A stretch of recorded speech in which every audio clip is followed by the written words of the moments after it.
Bonjour tout le monde. Alors ça y est, officiellement la liste d'Epstein elle est sortie et je remarque forcément la déception. Comme d'habitude dans ce genre de situation, il y a sur Internet beaucoup de déceptions. Alors premièrement, je voudrais vous dire que dans ce genre de situation, selon le protocole CTIL qui a été exposé récemment, c'est typiquement le genre de moment où Internet sera blindé de désinformation, de bots ou de personnes avec des intentions mauvaises qui seront là pour décourager les gens. Donc la plupart de ceux qui sont déçus, etc., ils sont déçus parce qu'ils ont lu sur Internet que telle personne est déçue, telle personne est déçue. Des gens probablement qui sont même pas des humains, sont des bots, qui veulent propager cette idée que, en fait, encore une fois, il n'y a rien qui se passe, encore une fois, machin, etc. Et donc ça, c'est le CTIL qui est derrière ce genre de mouvement. Si ce n'est pas le CTIL et que vous êtes réellement déçu, c'est que vous avez des attentes qui sont irréalistes, en fait. Parce que vous vous attendez à ce qu'il y ait une liste quelconque qui sort sur Internet et qui provoque un changement global dans le monde du jour au lendemain, juste comme ça. C'est pas aussi simple. Et il n'y aura aucune liste et aucune information du monde extérieur qui va pouvoir changer votre intérieur. Ça n'arrivera pas, ça. Il faudra vraiment que vous vous tournez vers vous-même et faire le nécessaire pour que vous puissiez évoluer. N'attendez rien du monde extérieur. Donc, si vous avez été déçu, c'est probablement parce que vos attentes vous ont induit en erreur, comme ça arrive souvent malheureusement. Et donc, après, qu'est-ce qu'on peut dire de plus? On peut dire que j'ai entendu des gens dire oui, mais Bill Clinton, on savait, Bill Gates, on savait, Prince Andrew, on savait. Oui, mais on savait parce que les complotistes en parlaient. Et il y a encore une très très grande différence entre le fait qu'un complotiste qui le dit et qui te dit il y a ça qui va arriver, d'accord, et il y a ça qui est en cours de se passer, et le moment où ça devient public, et c'est TF1 qui le dit, il y a une grande différence entre les deux. Donc ça veut dire que ce qui est en train de se passer là, c'est juste que là, c'est entre les mains de la justice. Et cette histoire-là va avancer, mais elle va mettre longtemps à avancer. Vous ne vous rendez pas compte ce qui se passerait dans le monde si on avait véritablement accès à l'ensemble des informations concernant l'histoire d'Epstein et de Maxwell et ce qu'il faisait en réalité.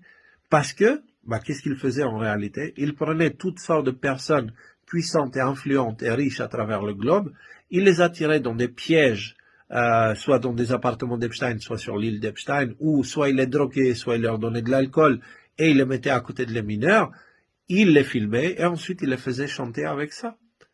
Et il se trouve qu'Epstein et Maxwell, ils ont des liens assez étroits avec le Mossad.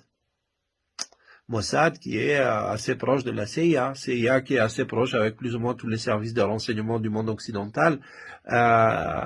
Donc c'est pas rien tout ça. Vous voyez ici le véritable mécanisme de fonction de l'État profond, c'est-à-dire l'État composé par ces personnes non élues, d'accord, qui utilisent le chantage sur ceux qui sont en dessous et qui ont un certain pouvoir pour les garder sous contrôle et empêcher à ce que le monde devienne plus juste, meilleur, plus droit, plus humain en fait.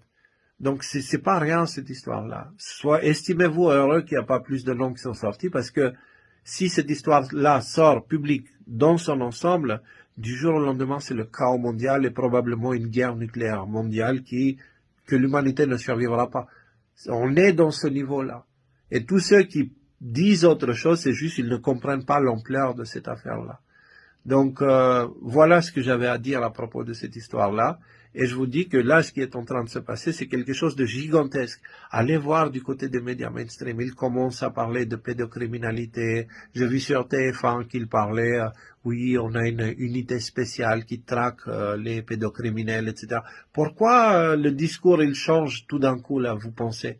C'est parce que ces derniers temps, nous, les complotistes, entre guillemets, on a fait un excellent travail de propager la vérité à propos de la pédocriminalité, de parler de toutes ces choses-là. Et l'actualité aujourd'hui est en train de nous donner raison. Donc les autres en face, ils sont obligés de changer leur narratif.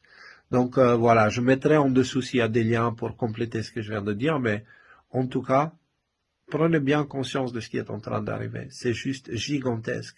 Et ne soyez pas déçus.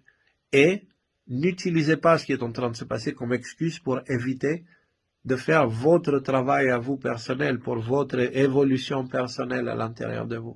Encore une fois, n'attendez rien du monde extérieur. Foncez, avancez, faites ce que vous avez à faire vous pour vous-même, pour être une meilleure personne parce que c'est le moment de le faire. Sortons de Babylone, commençons avec un premier pas et c'est toujours le plus difficile à faire. Donc, et ce premier pas, il viendra que de vous, c'est aucune information extérieure qui va vous pousser à le faire. À moins qu'à un moment donné, vous n'avez plus le choix et là, vous serez forcé de le faire. Et quand on fait les choses parce qu'on est forcé, on les fait avec beaucoup de frustration et ça se passe pas du tout pareil. Donc c'est pour ça que je vous dis profitez de toute cette période-là pour prendre du recul de l'actualité parce qu'Internet c'est devenu un gros puits à caca et concentrez-vous sur l'essentiel, sur votre vie, sur la nature. Sortez de Babylone, sortez de ce système corrompu qui veut en ce moment prendre nos âmes et aller vers quelque chose de plus naturel, de plus simple qui vous permettra de survivre et de traverser cette grande tempête qui a déjà commencé.